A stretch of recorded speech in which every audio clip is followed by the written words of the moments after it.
Guys, have a nice day. तो आज हम अध्याय 3 का प्रश्नावली 4 देखेंगे, जिसके अंतर्गत पहला क्वेश्चन में हमें कहा गया है निम्नलिखित समीकरणों के विभेदक ज्ञात कीजिए। तो सबसे पहले हम देख लेते हैं विभेदक किसे कहते हैं। विभेदक को डी से प्रदर्शित किया जाता है, जिसे विविक्तर भी कहा जाता है। तो एग्ज़ाम में हमें अगर एग्ज़ाम में हमें ये क्वेश्चन देता है तब हमें दो प्रकार से दे सकता है कि इसका विभेदक ज्ञात कीजिए और विविक्तर ज्ञात कीजिए। तो हमें डाउट नहीं होना है, अगर विविक्तर या विभेदक पूछता है तो ये दोनों एक ही है और हमें उस हिसाब से हल करते जाना है। तो अक्सर ये क्वेश्चन एग्ज़ाम में पूछे जाते हैं, या ये पूछा जाएगा या फिर तो ये पूछा जाएगा 2-3 नंबर के बेस पे। तो हम इसे अच्छे से समझ लेते हैं और ये आसान भी है। तो आइए अब हम देखते हैं कि यहाँ पे हमें 5 क्वेश्चन दिए गए हैं। ये सभी क्वेश्चन एक ही जैसे हैं, पर ये थोड़ा हमें डिफरेंट लग रहे हैं। तो मैं इस 2 को आपको बता देती हूँ, बाकी सब तो आपसे बन ही जाएगा। तो आइए शुरू करते हैं। प्रश्नावली 4 का पहला क्वेश्चन। इसका क्वेश्चन है x - 1 2x - 1 बराबर 0। तो हमें इसे देखना है।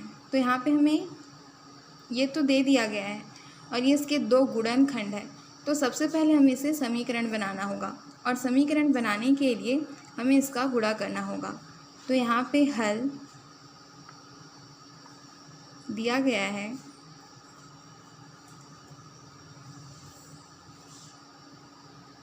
हमें जो दिया गया है उसे हम यहाँ पे लिख लेते हैं। x - 1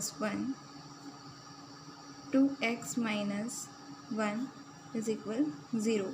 अब हम इसे समीकरण के रूप में बना लेते हैं।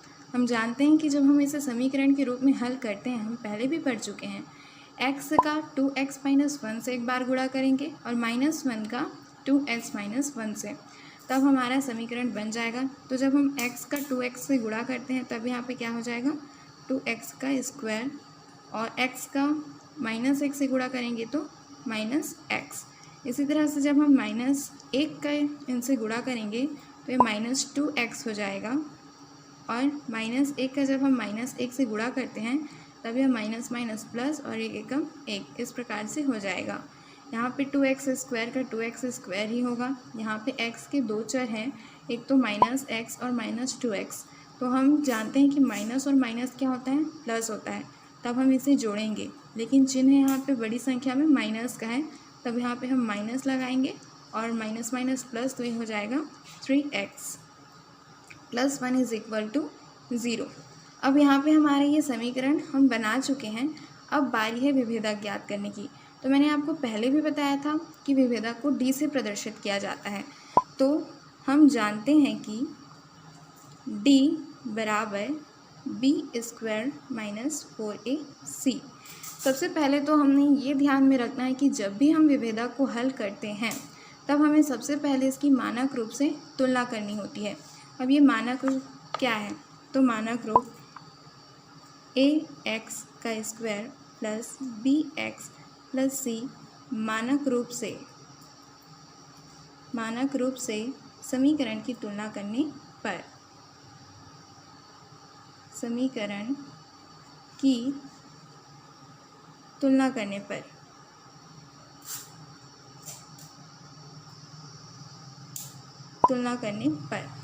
तब यहाँ पर हमें इसके आधार पर तुलना करना है।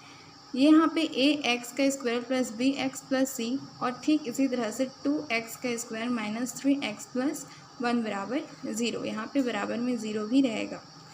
तो जब हम इसका हल करते हैं तब यहाँ पे a बराबर कितना हो जाएगा 2, b बराबर कितना होगा हमारा -3, और c बराबर हमारा होगा 1। इस तरह से हमने मानक रूप तो हल कर लिया। अब हम इसे सूत्र के हिसाब से इसमें मान रखेंगे। तो हम यहाँ पे लिख लेते हैं मान रखने पर, अगर आप सूत्र को यहाँ पर लिखें तो ज़्यादा बेटर रहेगा, तो हम इसे यहाँ पे नहीं लिखेंगे, हम इसे यहाँ पे लिखेंगे। आप यहाँ पर भी लिख सकते हैं, पर आप इसे अगर यहाँ पर लिखते हैं तब ये और भी ज़्यादा बेटर रहेगा। तो आइए अब हम इसे मान रख कर देखते हैं। तब यहाँ पर होगा d बराबर, यहाँ पे हमें b का स्क्वायर बोला है और b का मान हमने निकाल लिया है। तब यहाँ पे क्या होगा, -3 का स्क्वायर और यहाँ पे -4 और a क्या है हमारा 2 और c क्या है हमारा 1, तो ये हो गया। अब चूँकि ये सम संख्या है इसीलिए यहाँ पे माइनस हट जाएगा और 3 तिया होगा 9 माइनस 4 दूनी 8। अगर हम 9 में 8 घटाएंगे तो 1 आएगा। तो यहाँ पर हमें इसका विभेदक ज्ञात हो चुका है। इसका विभेदक कितना आया, 1 आया, जिसे विविक्तर भी हमें पूछा जा सकता है। हम यहाँ पर लास्ट में उत्तर करके लिख भी सकते हैं कि अतः समीकरण का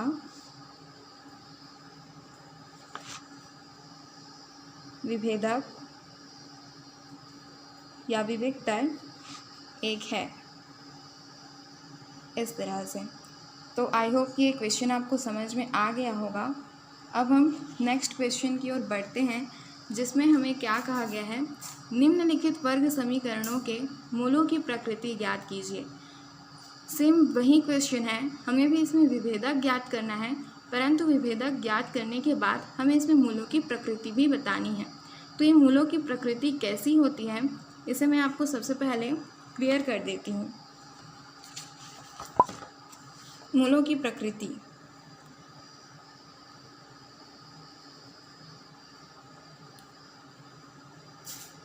मूलों की प्रकृति के अंतर्गत जब हमारा आंसर विभेदक में 0 आता है तब मूल वास्तविक और समान होते हैं, वास्तविक और समान होते हैं। और जब हमारा मूल माइनस में आता है तब हमारा मूल क्या होता है, अवास्तविक, अवास्तविक या काल्पनिक। हम इसे अधिकतर काल्पनिक ही लिखा जाता है, काल्पनिक और असमान। और अगर ये हमारा आंसर विभेदक प्लस में आता है तब मूल की प्रकृति वास्तविक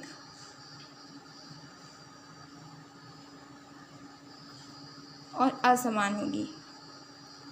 तो ये बहुत ही सिंपल सी चीज़ है, तो हमें इसे अच्छी तरह से याद कर लेना है कि अगर हमारा विभेदक में आंसर 0 आता है तब मूलों की प्रकृति वास्तविक और समान होगी। अगर आंसर माइनस में आता है तो मूल की प्रकृति अवास्तविक, काल्पनिक या असमान होगी। और अगर प्लस में आता है तो मूल की प्रकृति वास्तविक और असमान होगी। अब ये असमान और समान ये सभी क्या है, तो हमें बुक में दिया हुआ है, हम देख सकते हैं। यहाँ पर हमें बुक में पृष्ठ क्रमांक 90 में दिया हुआ है। देखिए यहाँ पे d बराबर 0 तब मूल की प्रकृति वास्तविक व समान होती है।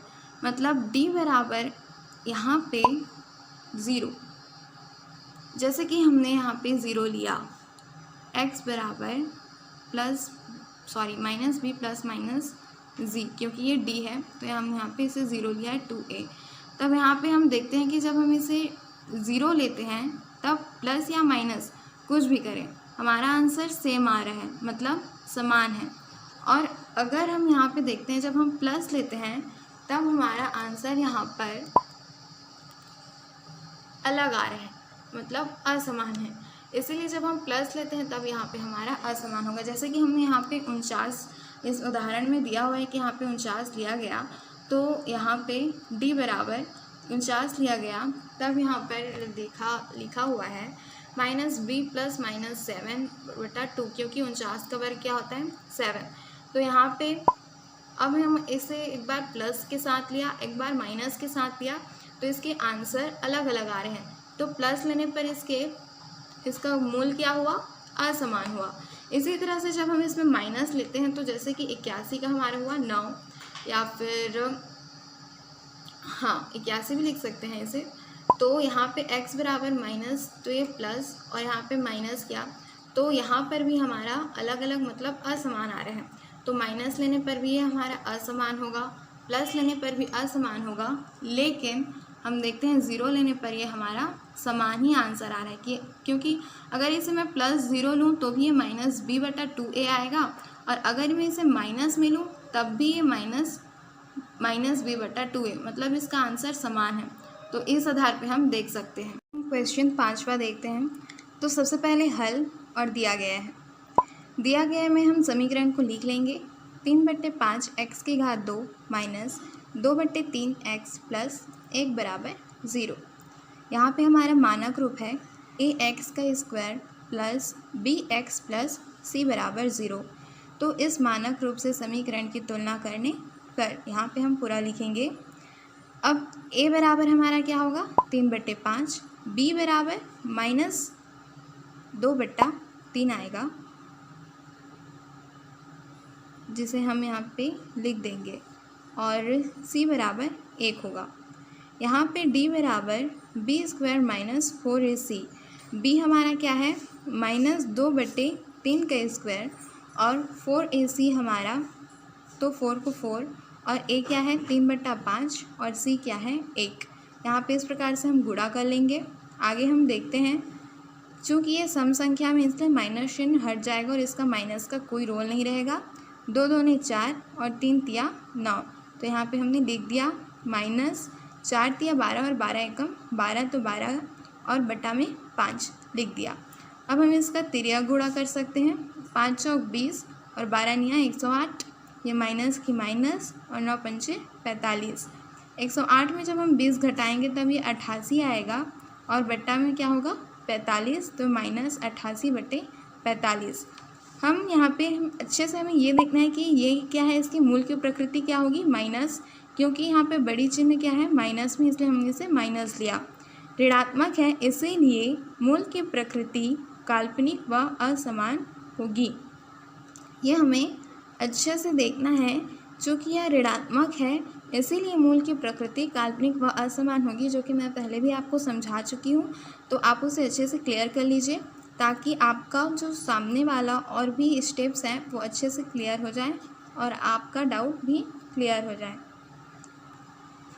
नेक्स्ट प्रश्न तीसरा है गाइस, k का मान ज्ञात कीजिए जबकि दिए गए समीकरण के मूल वास्तविक व समान हो। तो इसमें से मैं तीसरा क्वेश्चन को बताती हूँ, बाकी सभी को आप बना लेंगे, या फिर दूसरा क्वेश्चन को बता देती हूँ, बाकी यही आपसे इजीली बन जाएगा। तो आइए क्वेश्चन नंबर दूसरा को देखते हैं।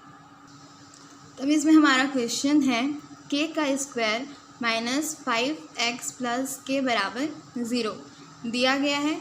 k का square kx² -5x plus k बराबर 0। तो यहाँ पे हमें पहले भी कह दिया है कि मूल के वास्तविक समान हैं। तो अगर समीकरण में मूल वास्तविक व समान होते हैं तब ये हमारा 0 आंसर आएगा। विभेदक क्या होगा 0 होगा। तो सबसे पहले हम इसे मानक रूप से तुलना कर लेते हैं इसकी। ax² plus bx plus c, ax² plus bx plus c बराबर 0 मानक रूप की समीकरण से तुलना करने पर। अब हम आगे आप लिख लीजिएगा, और अब हम देखते हैं यहाँ पे a बराबर कितना आएगा k, b बराबर -5 और c बराबर k। ये हमारा ABC निकल चुका है। अब हम यहाँ पे विभेदक ज्ञात करेंगे, जहाँ d बराबर 0 होगा। d बराबर 0 क्यों होगा? चूँकि मूल वास्तविक व समान है, तो d बराबर क्या होगा 0 होगा। हम जानते हैं कि d बराबर b² -4ac, d बराबर हमारा 0 है, b में आएगा -5 का स्क्वायर -4, a में क्या आएगा के और सी में भी के आएगा। अब 0 बराबर -5 के स्क्वायर, चूँकि यहाँ पे दो सम संख्या इसलिए 5 प्लस में आएगा और 5 पंचे 25 और यहाँ पे 4k का स्क्वायर। हम इसे इस तरह से भी अब हम इसे इस ओर पक्षांतर या इस ओर पक्षांतर कर देते हैं, तब ये 4k स्क्वायर -25 बराबर 0 होगा। अब 4k का स्क्वायर बराबर 25 और k का स्क्वायर बराबर 25 में हम 4 घटाएंगे, तब k स्क्वायर बराबर 21। सॉरी गाइस, यहाँ पे कुछ गलत हो गया है। यहाँ पे मैंने 4 को माइनस में ले लिया है, जबकि ये भाग में आएगा, तो इसे हम क्रॉस कर देते हैं। तो k स्क्वायर बराबर 25/4 होगा। अब हम आगे बढ़ते हैं गाइस। सो k का हम k ले लेते हैं, इसका स्क्वायर हम इधर ट्रांसफ़र कर देते हैं 25/4 में, तब ये इस तरह से होगा और ये प्लस और माइनस दोनों में हो जाएगा। तो k बराबर हमारे कितना होगा, 5 पंचे 25 वर्ग, 25 का वर्गमूल 5 और 4 का वर्गमूल 2, तो प्लस और माइनस। तो हम यहाँ पे k का मान निकाल चुके हैं। हमने यहाँ पे कैसे किया, आप वीडियो को एक बार फिर से दोबारा देख लीजिए ताकि आपको ये क्लियर हो जाए। ये भी एग्ज़ाम में पूछा जाता है क्योंकि, तो अतः k का मान +-5/2 होगा। ये हमारा उत्तर है। सो गाइस, आई होप कि आपको तीसरा क्वेश्चन समझ आ गया हो। अब हम नेक्स्ट क्वेश्चन चौथा में देखते हैं। क्वेश्चन चौथा में हमें बोला गया है, निम्नलिखित वर्ग समीकरणों को सूत्र की सहायता से हल कीजिए। सूत्र की सहायता से हल कीजिए मतलब इसका एक विधि होता है जिसे सूत्र विधि कहते हैं, या फिर इसे श्रीधराचार्य विधि भी कहा जाता है। तो उसे हमें इसे हल करना है। तो इसमें से मैं आपको क्वेश्चन नंबर 8 बता रही हूँ। तो इसे बताने के बाद आई होप आपको ये सब समझ आ जाए। आइए तो क्वेश्चन नंबर 8 देखते हैं। चौथा क्वेश्चन है हमारा, √3x की स्क्वायर माइनस 10x माइनस 8 √3 बराबर 0 दिया गया है। जो हमें समीकरण दिया गया है हम उसे लिख लेते हैं। अब यहाँ पे ax² + bx + c बराबर 0 मानक रूप से समीकरण की तुलना करने पर, तो a बराबर हमारा √3 और b बराबर -10 और c बराबर -8 √3 होगा। यहाँ पे हम सूत्र देखते हैं कि ये हमारा सूत्र है। हम जानते हैं कि सूत्र x बराबर -b + -√b का स्क्वायर -4ac/2a होता है। यह हमारा सूत्र है, हमें इसे अच्छे से याद कर लेना है। अब इसी के आधार पे हम इसे मान रखते जाएंगे और बनाते जाएंगे। -b में यहाँ पे -10 है, तो यहाँ पे -10 प्लस माइनस ये हमारा रूट, b स्क्वायर में हमें यहाँ पे लेना है -10 का स्क्वायर -4, a में यहाँ पे √3 और c में यहाँ पे -8 √3 बटा, पूरे का बटा ले लेंगे 2 गुणित √3।